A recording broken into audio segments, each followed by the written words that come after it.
Ojon actually America win dwana malena da chike chwalo cher radio station kama mero beri kama mero aye kumberi kaloke kono futi radio station kondo a win kany maber da chike chwal dwano cher por Amero wek nyweno widano an pati wa kono ena yo chwal ne kono ena chwal ne ku ero ginati lo ne tia lo ming pangaro ake wichet Amere wajani en kono dako mina yogo ire chim ka wajni unek ke mako ini de piari wa chiel unek family member unyang ni ke mako unek inin dua bichiel inino dua bichiel medu ma chiel chim ke goyo gang uneko go bot la rem gang bot I think la miena mere eoni mati loki inino dua piari wa biro.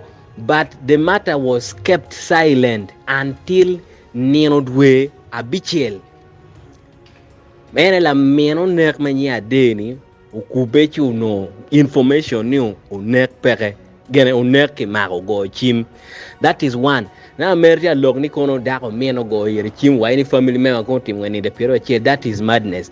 Another thing, America wa any yubu kono America kai chwalo kono kade kuni chere realizing no nek pere kono ngo what a madness and a big shit America kon yangan yano nek pere from the pitch. Does it really make sense? America komo a o chero karwate ki CID officer matika handling the case Ijinja Road police post which was reported for security. I will not tell you whoever reported, but it was reported.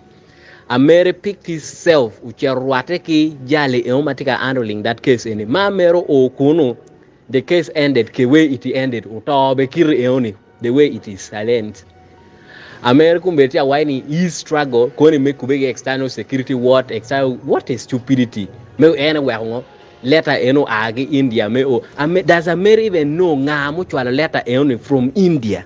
Who was the first in the entire country to hold that letter? Does he even know it? Letter eno oboreki ning Amere nyang letter eno gichwalo direct from India to my inbox. That is one. The only people making letter any me and then security officials per minister Okelo Riem. These are the only two people mau gam letter any and letter ni entered in Nirduaboro Medwe Mario. That is how the letter came. Amere is not aware of it. Karong letter ni go kwana dokwa Jinja Road. Then Amere got to know any letter ni was brought.